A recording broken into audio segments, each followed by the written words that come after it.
사실 오늘 제가 다룰 주제는 사실은 가벼운 주제는 아닙니다. 왜냐하면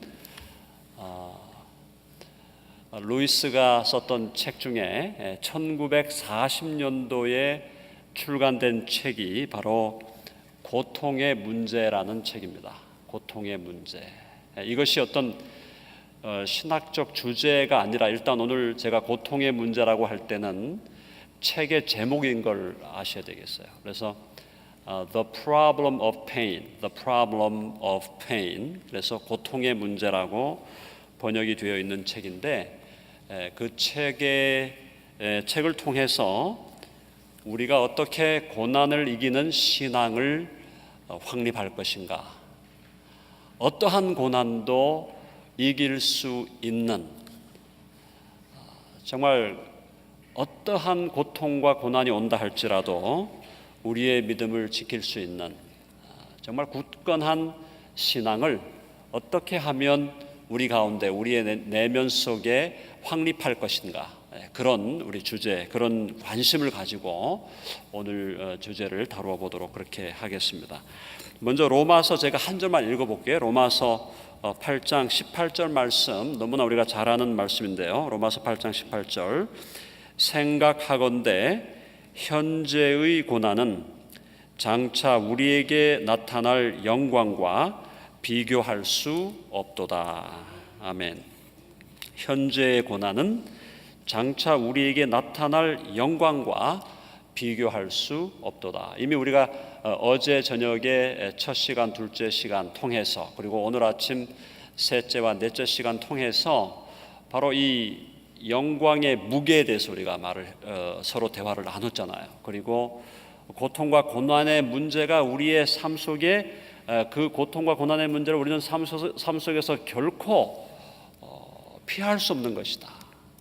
고통과 고난을 피할 수 있는 사람은 아무도 없다 라는 것이 인간의 현실이고 인간의 조건인데, 그것은 그리스도인인 우리들에게조차도 사실은 고통과 고난의 문제는 항상 우리 옆에 와 있는데, 이 문제를 어떻게 이겨내고 극복할 것인가, 그것이 우리 신앙인에게 있는 중요한 관심이 되겠습니다. 잠깐 기도하고 제가 말씀을 증거합니다. 하나님 아버지, 감사합니다. 이 시간 저희들에게 주의 성령님 역사하여 주셔서 친히 말씀하여 주시고, 우리의 영혼이 깨달아야 할 주의 진리를 우리의 마음이 깊이 깨달은 그 말씀대로 우리가 삶 속에 적용하며 실천하며 살아갈 수 있도록 주님 인도해 주시옵소서. 예수님의 이름으로 기도합니다. 아멘. 자, 그래서 고통의 문제에 대해서 조금 오늘 약간 철학적이지만은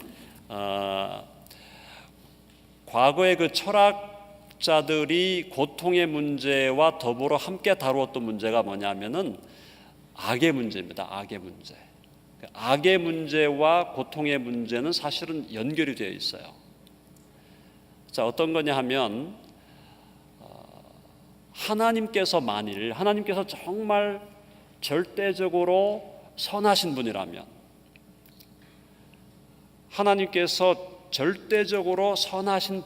하나님은 악이 이 땅에 존재하도록 원하지 않으실 것이다.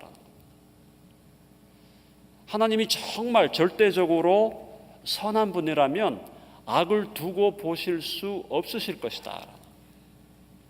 악이 이 땅에 창궐하는, 악이 이 땅에서 이렇게 너무나 팽창하는 이 모습을 하나님이 절대로 허용하실 수 없으실 것이다.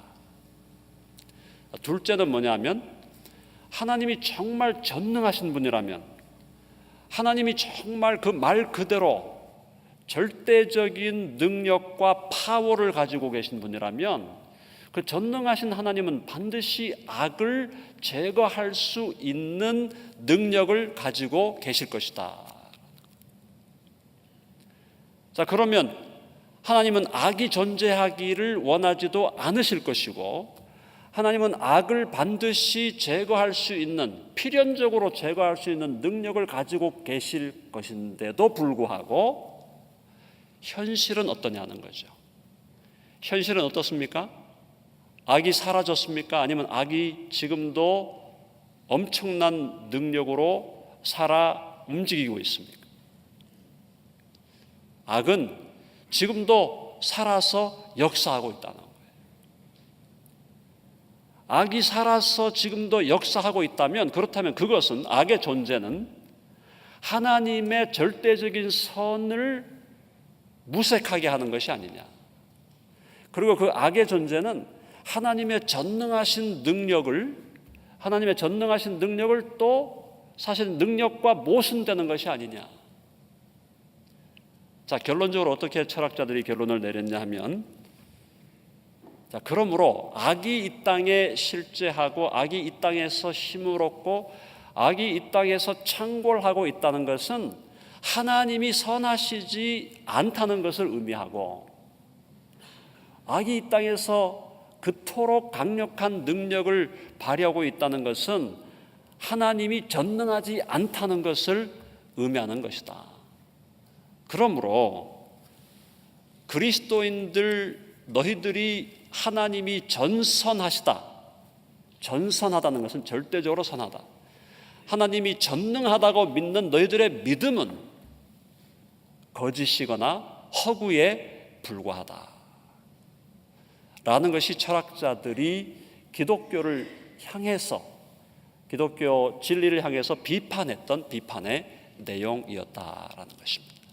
자, 그 악의 문제와 더불어서 바로 그 고통의 문제가 있는 것이죠. 그래서 고통의 문제를 에드워즈가 이렇게, 악의 문제와 고통의 문제를 에드워즈가 이렇게 정의를 하는데, 한번 우리 다음 슬라이드 한번 넘겨봐 주시고요.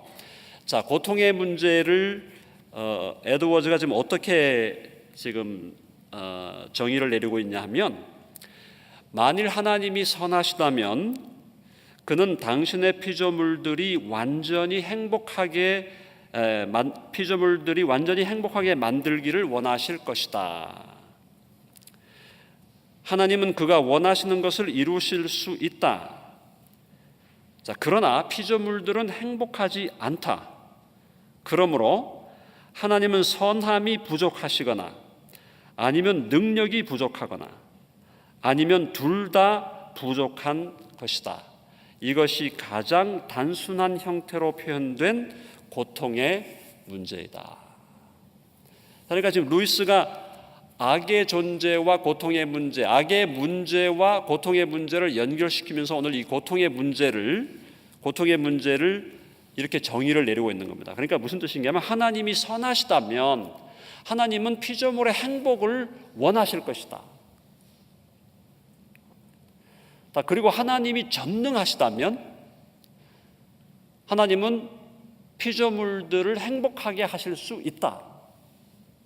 자, 그러나 현실은 뭐냐? 현실은 피조물들은 고통 속에 빠져 있고, 피조물들은 고난 속에 빠져 있고, 그 고통으로 인해서 피조물들은 행복하지 않다. 그렇다면 하나님은 선하지 않거나, 하나님은 능력이 없으시거나, 아니면 둘 다 아니거나 일 것이다. 이것이 가장 단순한 형태로 표현된 고통의 문제다라는 겁니다. 조금 이제 철학적으로 전개된 거죠. 철학적으로 전개된.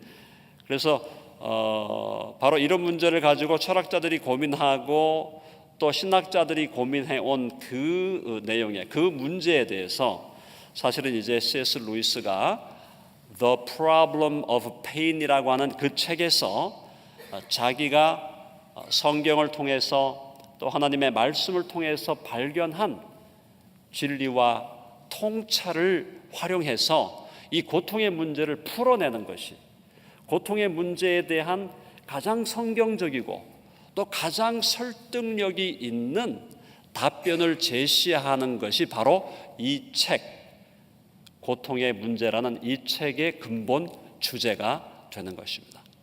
아침에 제가 말씀드렸던 것처럼 그 순전한 기독교라는 책도 제가 정리해서, 제가 요약해서 여러분들에게 소개하기보다는 사실은 여러분들이 직접 좀 그걸 가지고 실험해 보시는 것이 더 좋다라는 말씀을 제가 드렸던 것처럼, 이 고통의 문제라는 이 책도 사실은 여러분들이 직접 조금 여러분들이 느끼기에 이게 책이 좀 어렵다 이렇게 느끼실 수 있지만 그러나 이 책을 직접 읽으면서 씨름하면서 이 문제를 이 책을 가지고 함께 사실 연구해 보면 좀 더 여러분들에게 직접적으로 다가갈 수 있다고 생각합니다. 그러나 어떤 의미에서 조금 서론이 필요하고 그 책을 접근하기 위해서 조금 더 여러분들에게 서원적인 설명이 필요하기 때문에 오늘 제가 여러분들 앞에서 간단하게 설명을 드리려고 하는 것입니다. 자, 그렇다면 그 다음 루이스는 이제 이 문제, 고통의 문제에 대해서 자기 나름의 해결책을 제시하는 거예요. 루이스의 해결책은 뭐냐면 여기서 우리가 만일 하나님의 선하심이다 혹은 하나님의 전능하심이다라고 하는 이 두 개념을, 이 두 개념에 대해서 사람들이 가지고 있는 통상적인 이해, 일반적으로 가지고 있는 그 통상적인 이해를 적용한다면 고통의 문제가 해결될 수 없다는 겁니다. 자, 그러면서 루이스가 지금 전개하고 있는 건 뭐냐면 하나님의 선하심에 대해서 새로운 정의를 내려야 된다는 거예요. 하나님의 전능하심에 대해서 성경이 말하고 있는 바를 따라서 재정의를 해야 된다는 거예요. 영어로 redefinition입니다. 하나님의 선하심이라는 그 말도 다시 한번 우리가 재정의해야 되고 하나님의 전능하심이라는 그 말도 한번 재정의를 해야만 성경이 말하고 있는 바를 따라서 하나님의 omnipotence, 그 전능하심을 다시 정의해야만 우리는 악의 문제를 해결할 수 있다라는 것이 루이스의 주장이고요. 자, 그 주장에 따라서 루이스는 이제 하나님의 전능하심에 대해서 새로운 정의를 시도합니다. 자, 그럼 일반적으로 우리가 하나님의 전능하심 어떻게 이해할까요? 하나님의 전능하심에 대해서 여러분이 이해하고 있는 바는 무엇입니까? 일반적으로 여러분들이 기본적으로 생각하실 때 하나님의 전능하심을 어떻게 이해하고 계신가요? 자, 보통 사람들이 하나님의 전능하심에 대해서 이해할 때는 이런 식으로 이해하고 있죠. 뭐냐면 하나님은 할 수 없는 일이 없다. 하나님은 모든 일을 할 수 있다. 자, 이게 아마 여러분들이 가지고 있는 혹은 일반 사람들이 가지고 있는 통상적인, 그죠? 일반적인 정의 혹은 이해일 것입니다. 그렇죠.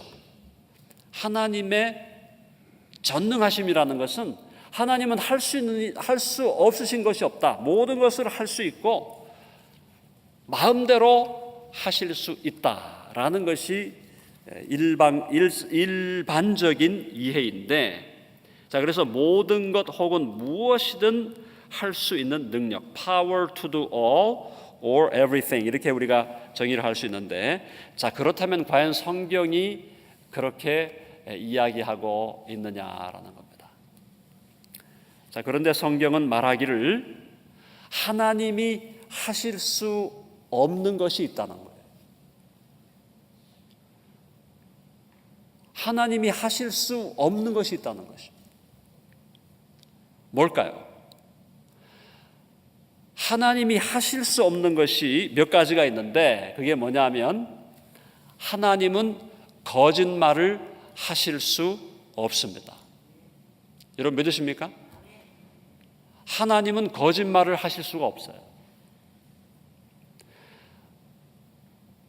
하나님은 거짓말을 하실 수 있는데 안 하시는 것이 아닙니다. 잘 이해하셔야 되죠. 하나님은 거짓말을 하실 수 있는데 안 하시는 것이 아니라 하나님은 거짓말을 하실 수 없어요. 거짓말을 한다는 것은 하나님의 전능하심이라는 그 카테고리에 들어오지 않는다는 얘기입니다. 또 하나, 하나님은 한번 약속하신 것을 어길 수 없습니다.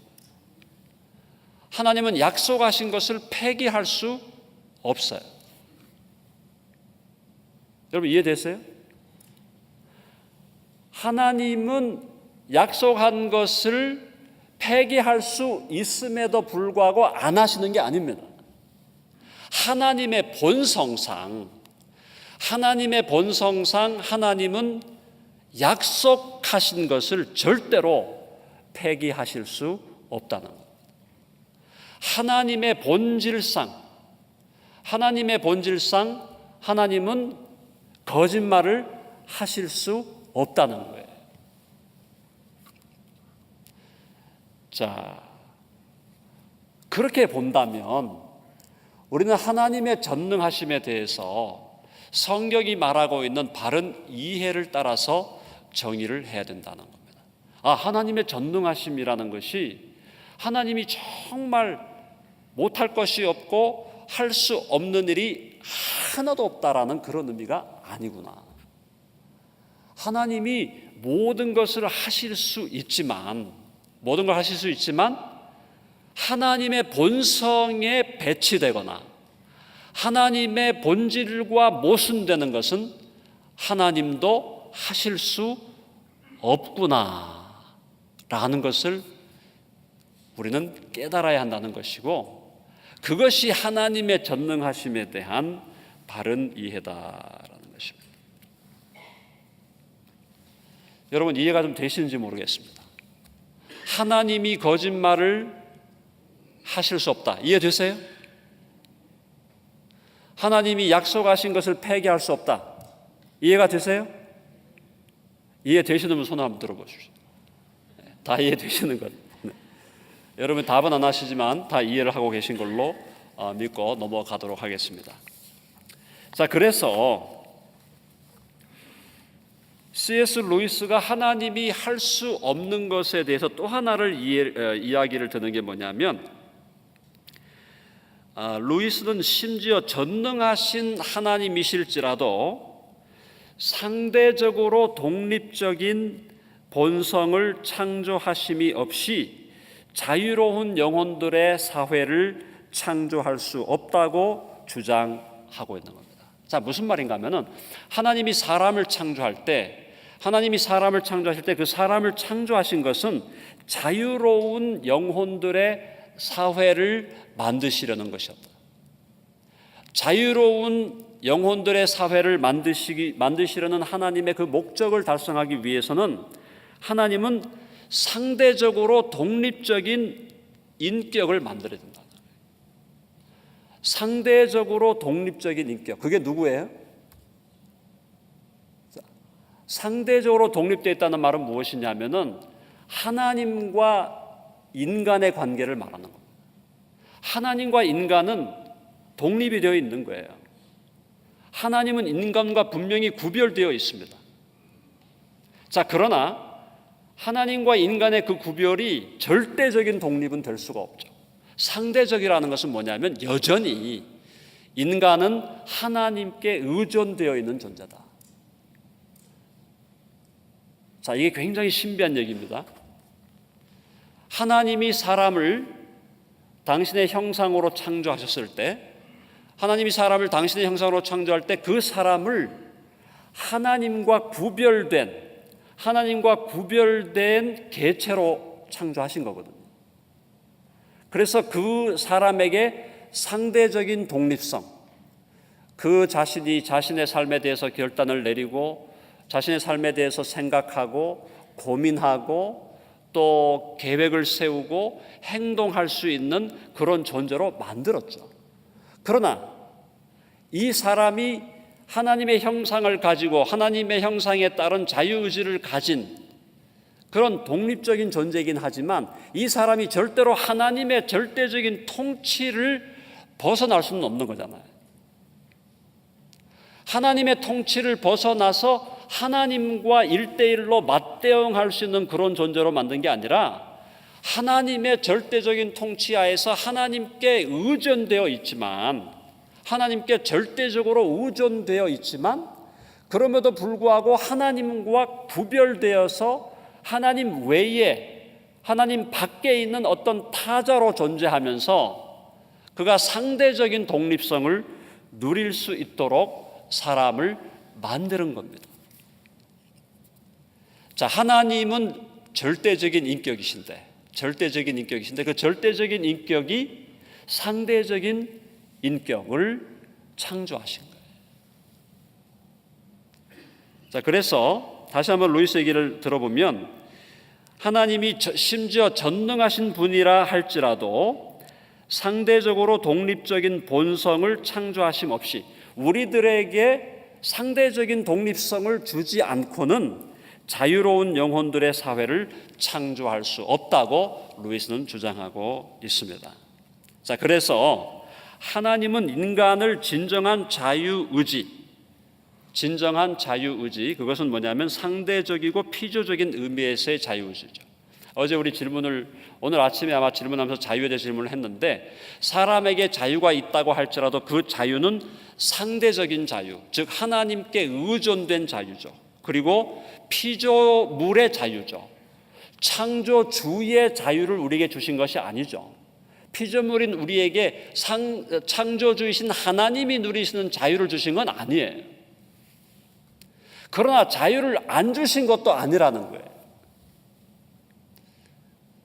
우리가 피조물의 차원에서 하나님께 의존되어 있는, 그러면서도 또 상대적으로 독립되어 있는 피조물의 차원에서의 자유를 우리에게 주셨다라는 것입니다.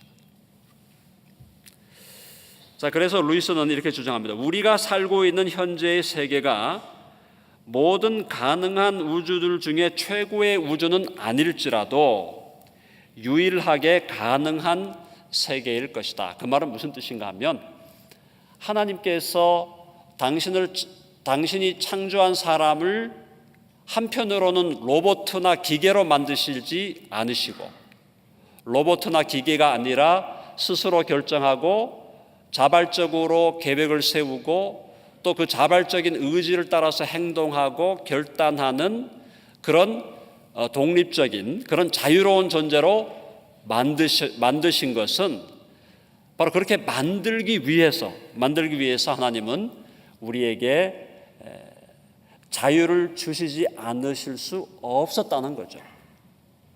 그 자유가 창조주로서 누리는, 하나님이 누리시는 자유는 아니지만, 그러나 피조물의 차원에서 피조물로서 누릴 수 있는 그 자유, 상대적인 자유, 피조적인 의미에서 자유를 분명히 우리에게 주셨다라는 것입니다.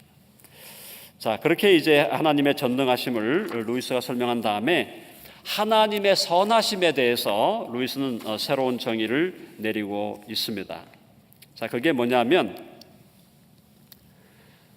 자, 우리가 이제 하나님의 선하심에 대해서 이야기하려고 할 때, 하나님의 선과 하나님이 보시기에 선한 것과 우리가 보기에 선한 것 사이에는 사실은 연속성도 있지만 단절성도 있다. 그 말은 뭐냐면, 하나님이 무엇이 선하다라고 하는 것에 대해서 사람이 공감하면서 선하다라고 할 수도 있지만, 하나님이 선하다 한 것에 대해서 사람은 선한 것 같지 않은데 하나님께 의문을 제기할 수도 있다는 것이죠. 또 역으로 말하면, 사람이 선하다라고 하는 것에 대해서 하나님도 공감하시면서 선하다라고 하실 수 있지만, 하나님이 선하다고 한 것에 대해서 하나님이 보실 때는 그것은 악하다라고 하실 수가 있다는 겁니다. 자, 그러니까 하나님의 선하심에 대해서 사람들이 일반적으로 생각하고 있는 그 일반적인 이해를 깨뜨리고 있는 것이죠. 자, 그래서 하나님의 선하심에 대해서 이제 루이스가 뭐라고 얘기했냐면은, 여기서 중요한 얘기가 나오죠. 자, 하나님의 선하심은 우리를 향한 하나님의 사랑에서 분명하게 드러난다. 루이스에게 있어서 하나님의 사랑은 단순한 친절과는 근본적으로 다르다라는 것입니다. 사람들이 생각할 때, 우리들이 생각할 때는 어떤 사람이 내게 친절하게 대해준다, 그것은 어떤 의미에서 항상 선하다고 느껴질 수 있고 선하다고 이해되어질 수 있다는 거죠, 사람의 편에서는. 그러나 하나님의 편에서는 하나님의 사랑, 하나님의 선하심은 단순한 친절과는 다르다는 것입니다. 자, 그래서 여러분 우리가 하나님의 사랑을 오해가 쉬운 거죠. 하나님의 사랑을 많은 분들이 오해하시는 게 뭐냐면은 하나님의 사랑을 할아버지와 할머니가 손자와 손녀를 대하는 것과 같은 그런 식의 사랑으로 이해하는 분들이 많다는 겁니다. 할아버지와 할머니가 손주와 손녀를 바라보면서 너무 좋아가지고 그냥 허허헤헤 하면서 그 손자와 손녀의 요구를 다 들어주는, 친절하게 대해주고 함께 놀아주고 함께 웃어주고 화내는 것 없이 꾸짖는 것 없이 책망하는 것 없이, 그래서 할아버지와 할머니가 손자와 손녀에게 하는 것과 같은 그런 kindness, 그런 친절함을 하나님의 선하심과 동일한 것으로 오해하는 사람이 많다.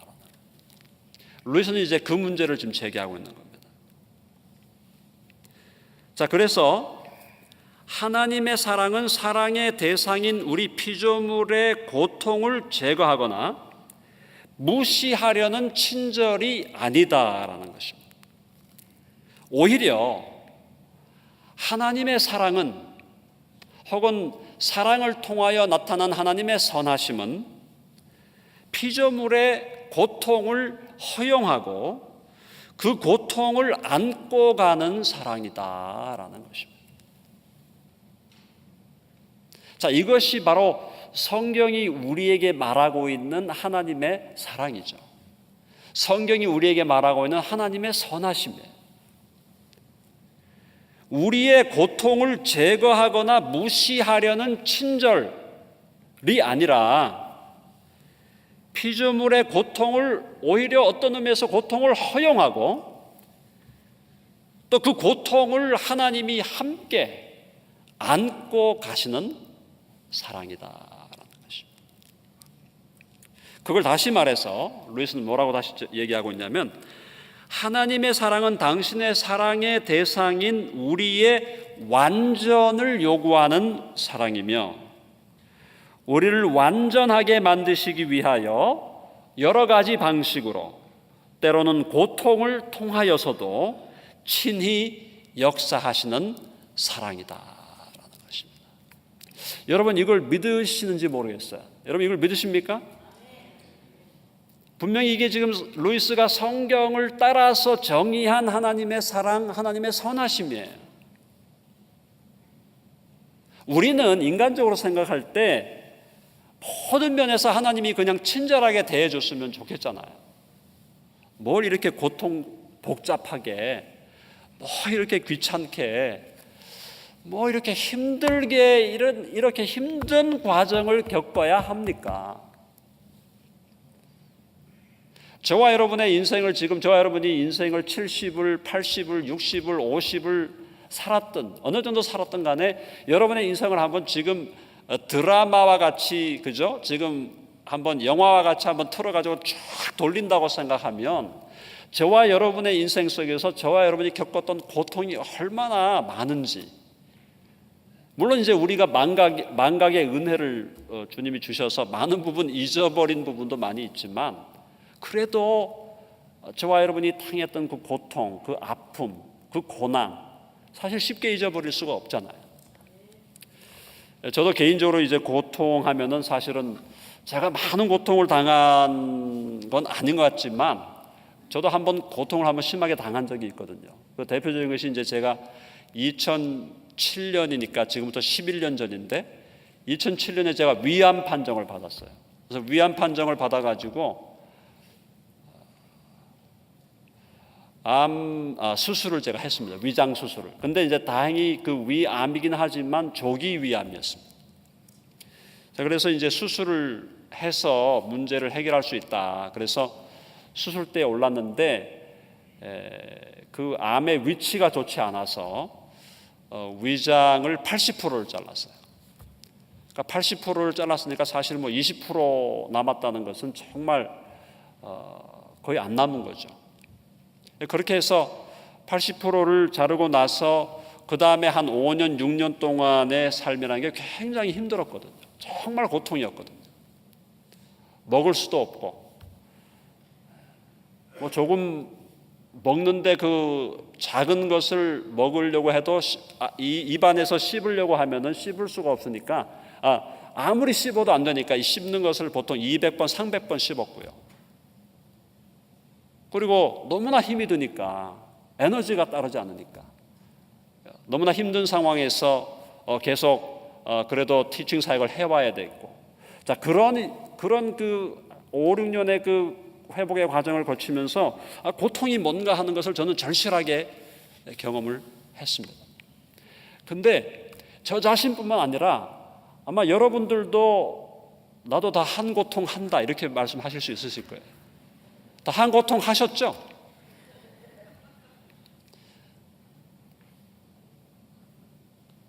모든 사람의 인생은 그런 얘기 하잖아요. 모든 사람의 인생을 다 그죠? 소설화 시키면 모든 사람의 인생은 다 소설책 한 권은 된다, 최소한.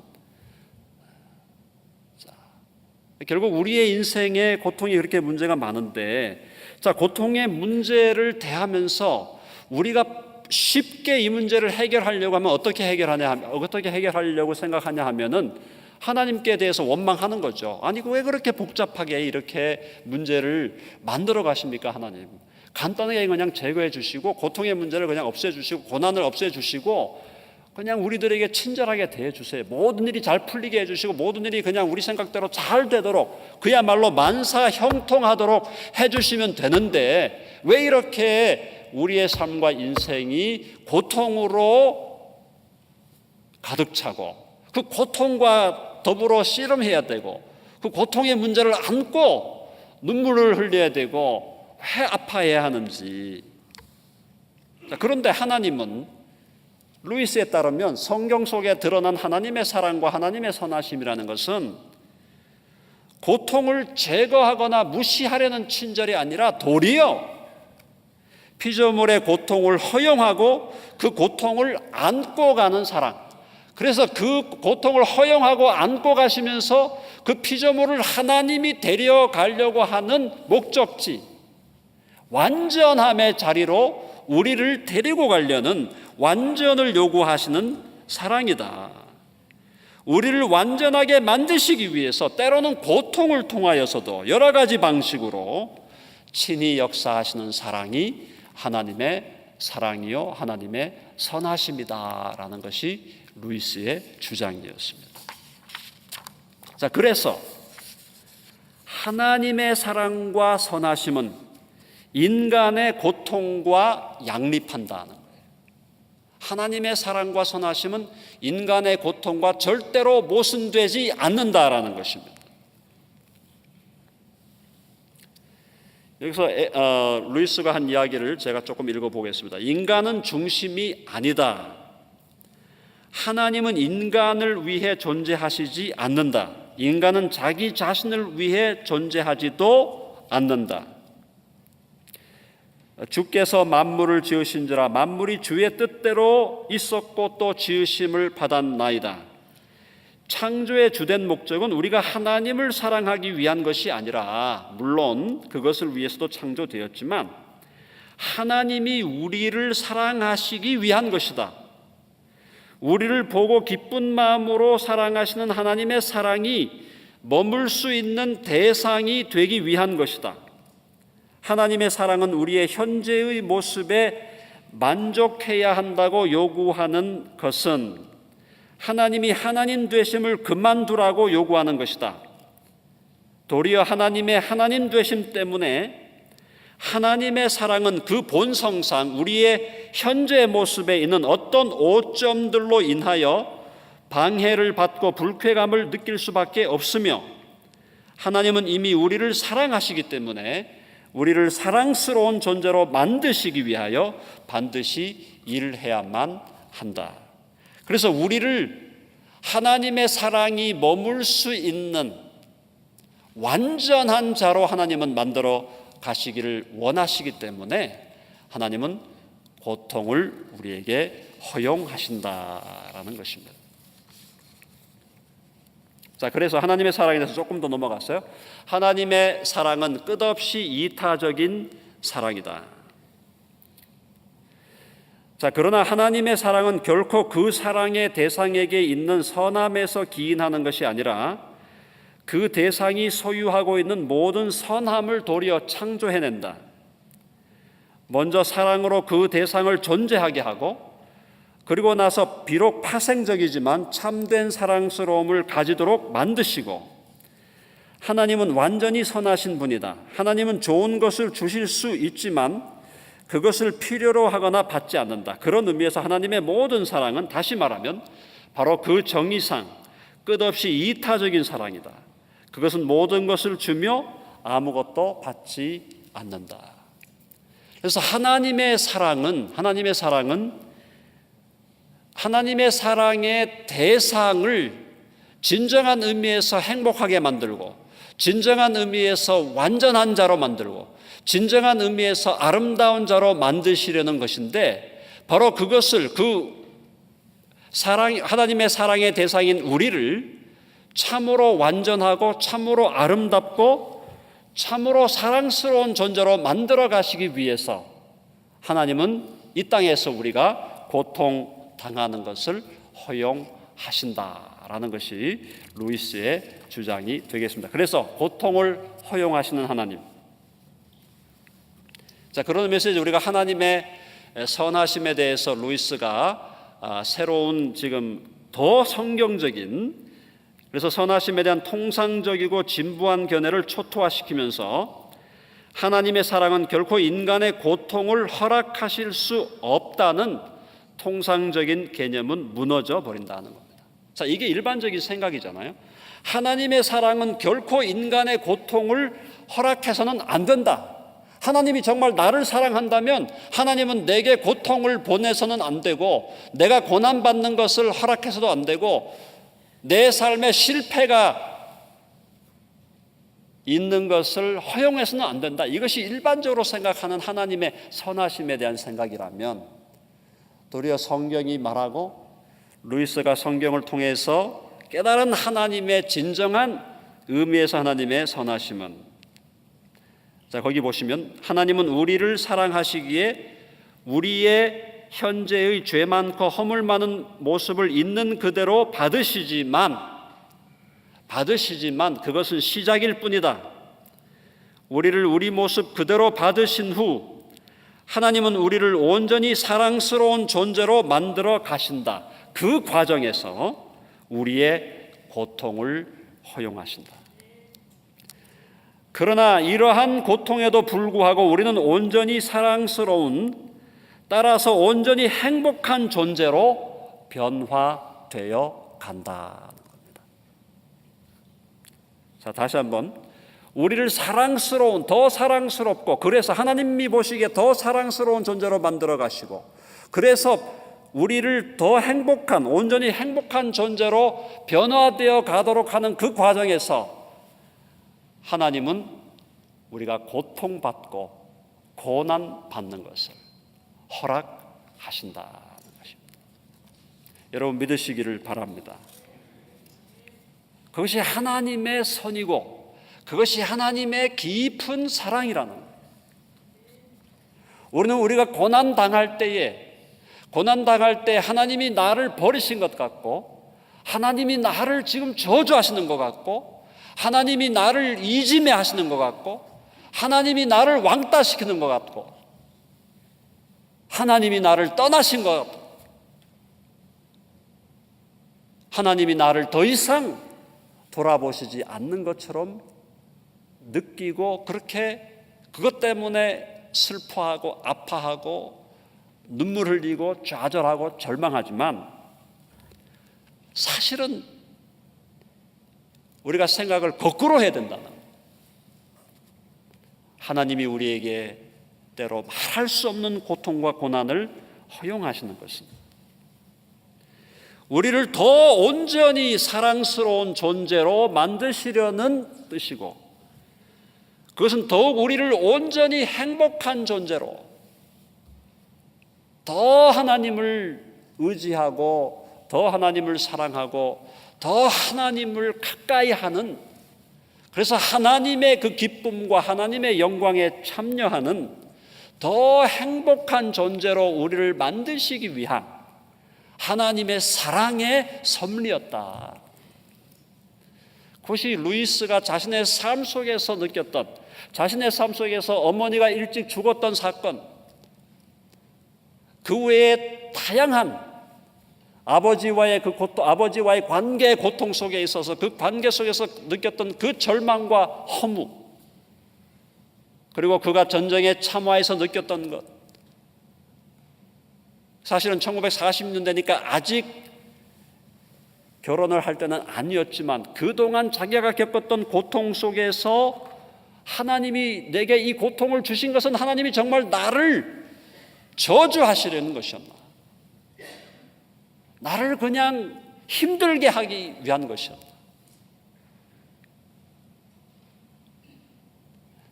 그냥 아무런 의미 없이, 아무런 뜻 없이 허무하게 고통과 고난 속에서 뒹굴도록 그렇게 하시려고 나에게 고통을 주신 것이다.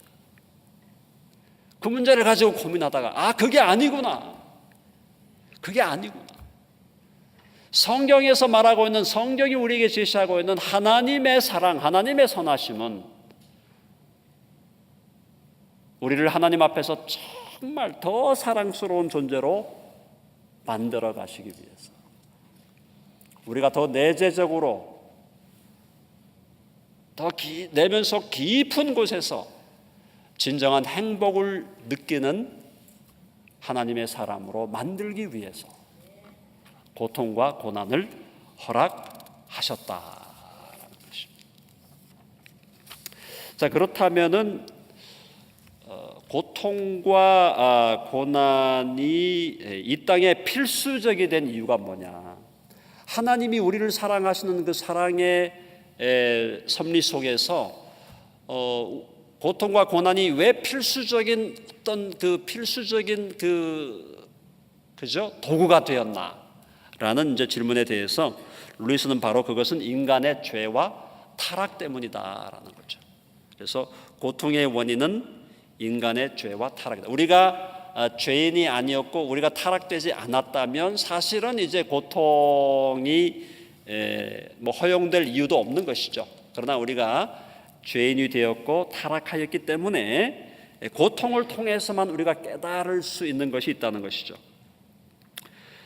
그래서 루이스가 이렇게 말하고 있습니다. 인간 타락의 교리에 의하면 인간은 이제 하나님과 자기 자신에게 혐오스러운 존재가 되었으며, 혐오스러운 존재가 되었습니다. 우주에 부적합한 존재가 되었다. 그것은 하나님이 그를 그렇게 만드셨기 때문이 아니라 인간이 그의 자유의지를 오용함으로써 스스로를 그렇게 만든 때문이다. 하나님은 선하시다. 하나님은 모든 만물을 선하게 만드셨으며 그들의 유익을 위해서 만드셨다. 하나님이 만드신 선한 것들 중에 하나, 즉 이성적인 피조물의 자유의지는 바로 그것의 본질상 악의 가능성을 포함하고 있다. 피조물은 이 가능성을 발현하여 악한 존재가 되었다. 인간 스스로 타락함으로 악한 존재가 되었다는 거죠. 그것이 바로 인간의 자유의지. 하나님께서 인간을 로봇으로 만드신 것이 아니고 그렇게 만드시려고 원하셨던 것도 분명히 아니고, 분명히 우리가 인격적인 존재, 하나님에게 절대적으로 의존되어 있지만 그러나 하나님과 상대적인 의미에서 독립적으로 자유로운 인격으로, 자발적인 인격으로 작동하는 사람으로 하나님이 만들고자 하셨기 때문에 그 자유를 받은 인간이 하나님께 대해서 반역할 수 있는 자유가 없다면 그것은 로봇이다라는 거예요. 하나님을 거부하고 하나님께 반역하고 하나님의 말씀을 어길 자유가 없다면 그것은 그냥 로봇을 만들어 놓은 것이다 이거죠. 자, 그런 의미에서 하나님께서 사람에게 자유의지를 부여하시는 순간, 즉 하나님이 사람을 당신의 형상을 따라 만드시는 그 순간에 사실은 하나님은 이 사람이 나를 배반하고 나를 반역하면서 자기의 의지를 오용해서 나에 대해서 반역의 깃발을 들 수 있다는 것조차도 하나님은 이미 알고 그렇게 우리를 창조하신 것이고, 사실은 더 깊이 들어가면 그 죄와 타락의 문제를 예수 그리스도를 통하여 해결하시기로 이미 하나님은 마음에 계획하시고, 그래서 다 깔고 하나님의 역사를 진행해 가셨다라는 것입니다. 어쨌든 인간의 타락은 인간이 자유의지를 오용함으로써 타락하게 되었고, 자, 타락을 통하여서 이제 고통은 하나님의 섭리 가운데 하나님의 그 도구로 이제 활용이 되는데, 그래서 고통의 긍정적인 기능입니다. 이제 거의 다 됐습니다. 자, 고통의 긍정적인 기능. 고통은 교정적인 의미에서, 치료적인 의미에서 긍정적인 기능이 있다. 고통 자체가 선한 것이라고 말하지 않습니다. 고통 자체는 선한 것이 아니지만 고통은 긍정적 기능을 가진다. 자, 그래서 하나님을 반역한 자로서 반역의 본성을 가진 인간이 우리의 의지를 하나님께 굴복시키는 것은 선한 것이다. 이 선한 것이 우리 안에 이루어지기 위해서 하나님은 우리에게 고통을 허용하신다. 인간의 영혼은, 굉장히 유명한 구절입니다. 인간의 영혼은 모든 일들이 잘 되어가고 있는 것처럼 보이는 한 자기 의지를 굴복시키려는 노력조차도 시작하지 않을 것이다. 하나님은 우리의 쾌락 속에서 속삭이시고 우리의 양심 속에서 말씀하시지만 우리의 고통 속에서는 소리 지르신다. 고통은 귀먹은 세상을 일깨우는 하나님의 메가폰이다. 무슨 말인가 하면 하나님은 고통을 통해서 너희가 내게 굴복하라는 겁니다. 반역의 본성을 가진 인간이 인간의 의지를 하나님께 굴복시키는 것이 그 인간이 가장 행복해지는 길이고, 인간이 가장 하나님의 사랑의 대상으로서 완전하게 되어지는 것이라면,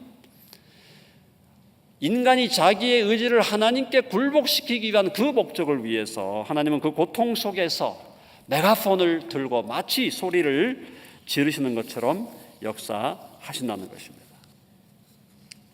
자, 그 다음에 또 다른 고통의 긍정적인 기능 뭐냐면, 루이스에 따르면 고통은 또한 인간이 가지고 있는 교만과 거짓된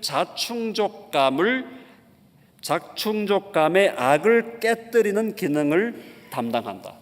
우리가 말이죠, 일이 잘 돼가고 모든 일이 잘 풀리고 몸도 건강하고 자녀들도 잘 되고 하면 어떻게 생각을 합니까? 우리가 인간이 죄인이기 때문에 어떻게 생각을 하죠? 내가 잘해서 다 잘 된 거지.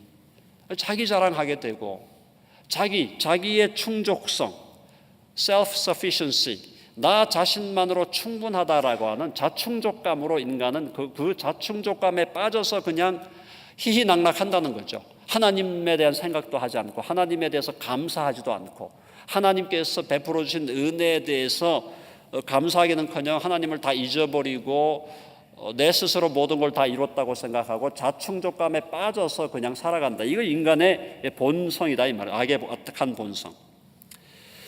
자, 그것을 깨뜨리는 것이 고통이라는 것. 그리고 가장 힘든 시련과 아픔 속에서 하나님은 인간의 굴복된 의지를 통해서 인간이 반드시 가져야 할 바른 자충족감을 허락하신다. 그러므로 루이스는 고난을 통하여 온전하게 된다는 기독교의 오래된 교리가 신뢰할 만한 교리다라는 것을 강조하는 것이죠. 이것이 우리 사실 성경이 말하는 거잖아요. 고난을 통하여 온전하게 된다는 기독교의 오래된 교리가 신뢰할 만한 것이다. 자, 이제 결론을 내리겠습니다. 마지막 결론입니다. 고난을 이기는 신앙은 결국 무엇인가? 고난을 이기는 신앙은 하나님의 사랑이, 우리를 향한 하나님의 사랑은 우리에게 고통을 허용하시는 것과 모순되지 않는다라는 것을 깨닫는 것이고, 고통을 허용하심을 통해서 하나님은 우리를 고치시고 우리를 교정하시고 우리를 새롭게 하시고 우리를 변화시키신다는 사실을 믿음으로 받아들이는 것이 고난을 이기는 신앙이다라는 것. 악과 고통의 문제는 하나님의 전능하심과 선하심을 묵살하고 하나님의 존재에 심각한 의문을 제기하는가? 그의 대답은 아니오이다. 악과 고통의 문제는 선하신 하나님이 인간에게 자유의지를 선물로 주셨으나 인간 스스로가 자신의 자유의지를 오용함으로 세상에 들어오게 되었다. 따라서 악과 고통은 전적으로 인간의 책임이다. 동시에 고통은 긍정적인 기능을 가지고 있는데 그것은 인간을 모든 것이 잘 되어가고 있다는 착각으로부터 일깨우고 인간의 교만과 거짓된 자충족감을 깨뜨리며 인간이 자기 의지를 하나님께 굴복시켜 더 온전한 인간으로 성숙하도록 돕는다. 그러므로 루이스는 악과 고통의 존재는 하나님의 존재, 하나님의 전능하심, 하나님의 선하심과 양립이 가능하다고 결론을 내린다. 하나님께서 저와 여러분을 창세전부터 그리스도 안에서 사랑하시고 선택하셨다고 성경은 말씀하고 있습니다.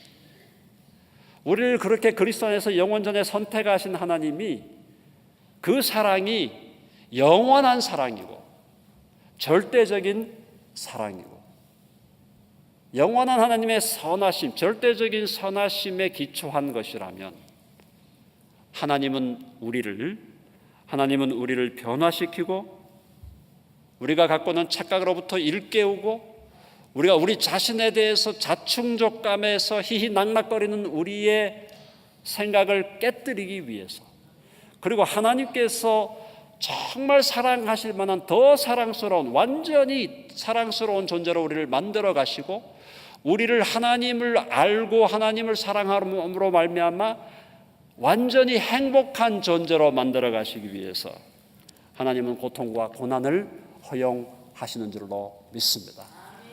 그래서 그것을 믿고 이제 우리는 어떠한 고난과 어떠한 환난이 다가온다 할지라도 그 모든 고난과 환난이 하나님의 사랑에 의해서 우리에게 보내어진 것이고 허락되어진 것이고 허용되어진 것임을 깨달아 도리어 환난과 고난과 핍박 중에서도 도리어 하나님께 감사하고 더 나아가서 고통과 고난 속에서 오히려 역설적인 기쁨을 경험하는 더 성숙하고 더 완숙한 신앙인으로 우리 모두 성장할 수 있게 되기를 간절히 바랍니다.